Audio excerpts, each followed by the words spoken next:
The next thing you'll need to be able to do is create courses. Use the primary navigation menu to navigate to the Courses page. From here, you can use the Action button on the right-hand side to create a new course. Click on the Action button and select Create New Course. Name the course and add a course description. You can edit these fields later if you need to. Save your new course. Once you've named your course and saved that name, you're taken to the course editing options. You'll land on the Info tab by default. The main tabs you'll be working with as an administrator setting up a new course are going to be the Info tab and the Content tab. The Enrollments and Groups tabs are going to be more important after the course is published and you have active users and groups enrolled in the course. The Info tab is where you're going to find all of the global settings for the course, that is, how the course plays and how the learners interact with the course. The fundamental configurations are in the Details and Additional Settings areas. Other options available to you for configuration depend somewhat on how your portal is set up. For example, you can make your course sellable or add it to the catalog. If you want to allow your users to self-enroll in a course, you'll have to add that course to the catalog here. You can attach certification and credits to the course. You can add due dates and valid periods for the course. You can set up notifications to be sent to your learners based on enrollment dates or due dates of the course. You can also read and monitor course reviews if you have reviews enabled for the course. That's a quick overview of some of the options you have in the Info tab. The only options we're going to look at in detail during this video are Details and Additional Settings. They're the most fundamental ones. Details. In here, you have the course description and objectives. And if you scroll down, you'll also see you have the course image options. If I go back to the learner dashboard, every course displays an image on the dashboard if you've added an image as a thumbnail in this section. All courses listed in the catalog also display with an image. These details are configured in the Details tab. You can see a banner here at the top of the course that shows course images. You can have up to 3 images here. You also have the course description and the course objectives listed here. This Details tab in the Published Course Learners view correlates to the Details tab in the course editor. Adding course images is easy. The optimal size for course images is 600 by 800 pixels. If different, the image will be distorted. You simply upload a standard image file from your computer. You can upload up to 3 images, and once you've uploaded an image, you'll see the option to set that image as a thumbnail for the course. The thumbnail is the image that shows up on the learner's dashboard and in the catalog for the course. You can edit your course objectives and course description here, and those correspond to these sections in the Published Course Details section in the Learner's view. This Details section is a useful tool, for example, if you're selling a course or offering the course for self-enrollment. Your learners can browse the course details to find out a bit more before they enroll. Additional Settings. The second set of options we're going to look at on the Info tab are under Additional Settings. These are the permission level settings for the course. Here you can select who the course owner is from a list of all available portal administrators and instructors. It is especially important to know who the course owner is if you enable instructor messaging on the course. You can see the toggle down here to enable and disable messaging for the course. If you allow messaging on the course, messages go to the course owner. Other permissions are available here too. You can set a difficulty level for the course and a course length in either minutes or hours. You can also decide whether you will allow course ratings or reviews and whether you want the course to launch to the description. Launching to the description means rather than starting content immediately, every time a learner starts the course, they will see the course details information. This can be a great way to orient your learners and make sure they are clear on the course objectives before they get into the content. You can use the tooltips to find out a little bit more about these configurable options and decide whether you want to enable them. When you are finished configuring these options, click Save. Content. Once you are happy with the course settings, you're going to want to start to add your content. Click on the Content tab in your secondary navigation. You'll see you have up to 7 options. They include Add Module, Add SCORM or Tin Can, Add ILT Session, which is instructor-led or a live training session, Add Assignments that are reviewed by an instructor, add exams, add surveys, and then the option to add from the library. We're going to start with adding from the library. Every module you create in the portal is available in your library to reuse in other courses. If you want to reuse a module, you just choose Add from the library, and every module we've created thus far is available for us here. You can use the search to find a specific module to reuse. You can select it and add it to your new course. This is very handy if you have content you want to reuse across courses, such as general introduction videos and other items you may want to be part of most or all of your courses. To add new content to your course, you can select from the remaining options. We're going to start with Add Module. This shows the portal's native tools for creating content. Name the module and click Save.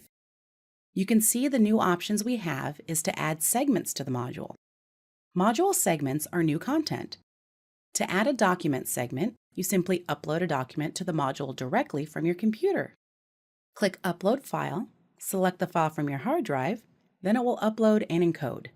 You will see some options, whether you'd like to copy protect your document or allow downloads. If you use your breadcrumb trail to go back one step to module options, you can see the document has uploaded in the Segments section. You may want to add some instructions to the module. You may want to tell the learner about this document and what you want them to do with it. Click to add the Text and Images segment above the document. Text and Images segments are content you add directly to the portal rather than uploading a video or a document. This is a full editor. Within this editor, you can add and edit text and change how this text appears using fonts, text styles, and colors. You can add images, embed tables, and add hyperlinks. You can also add video and audio segments to the course in a module. Although you can do a lot with this editor, this example is simple. Just some basic instructions to tell the learner a bit more about the document. Be sure to click Save. If you use your breadcrumb trail to go back one step to module options, you can see the Text and Images segment is just below the Document segment. If you want to reorder the segments, as in this case, you can simply drag and drop the segments into the correct order. If you want to know what the course looks like so far, you can use the Action button in the top right to preview the course at any time. Here's your new module. You can see the instructions and then the document beneath that. So that is how you add documents, text, and images to course modules. Let's look at the option to add SCORM and Tin Can modules to your course. You can use the breadcrumb trail to go back to the course content area, or you can use these handy quick options here at the bottom of our course navigation. Every module we've added so far will be in the course navigation list. To add a SCORM module, you click Add SCORM or Tin Can option. This is going to bring you to your SCORM and Tin Can options. Adding a SCORM or Tin Can module is just like adding a document. Simply upload the file directly from your computer. And exactly like a document, it uploads and encodes. You will see some configurable options for your SCORM or Tin Can file, such as the size of the window it displays in and whether you want to overwrite the mastery score. You can also add a description for the file here, which will appear when the learner gets to the SCORM or Tin Can module. The advanced settings are configurable. However, you may not need to do any adjusting since the default settings are the most commonly used settings. If you make changes to your SCORM or Tin Can content and need to re-upload, you can come in here and replace your content quickly. The last option we are going to look at in this video is adding exams. You can use the breadcrumb trail to go back to the course content area, or you can use the quick options here at the bottom of the course navigation to add an exam. Give your exam a title and save.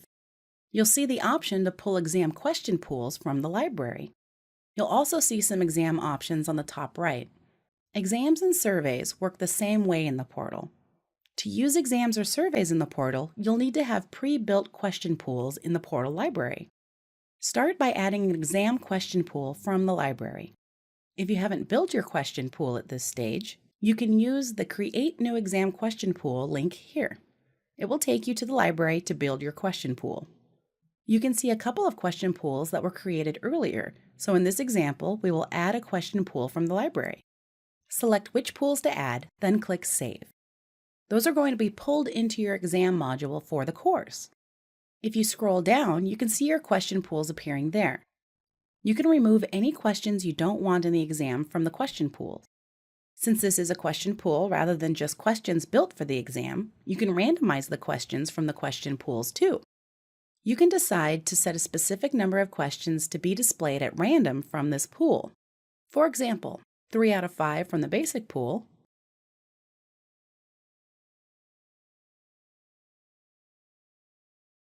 and 2 out of 5 from the advanced pool. This is useful because you can organize your question pools by topic and level of difficulty, and then you can decide that you want learners to have a certain number of easy questions and a certain number of difficult questions. It's very easy to manage dynamic exams with question pools. Once you are happy with the way you have your question pools set up in your exam, configure the exam options. These configurations control how your exam will display for your learners and how your learners will be able to interact with the exam. These options are very detailed, so we're just going to take a quick look at these. You have additional options for question randomization, including randomizing the order of the answer options for each question in addition to randomizing the order of the questions themselves. You can make the exam timed, so you can add a time limit for your learners to complete the exam. You can decide if this is a knowledge check. For knowledge checks, your learners do not necessarily need to pass the exam to pass the course. A pass mark is required for all exams and knowledge checks. You can also decide on attempt options, submission options, and feedback options. If you feel you are ready to publish your course, but you want to triple check it looks the way you want, you can use the Action button to preview the course and work through the content from the learner's view to make sure you're happy with everything. If you do notice anything you want to change, you simply click Edit this module at the bottom of the page, and it will take you to the editing options for that specific module. When you have finished your edits and are happy with the course, use the actions in the top right to publish the course. When you publish a course, it's now available for enrollments.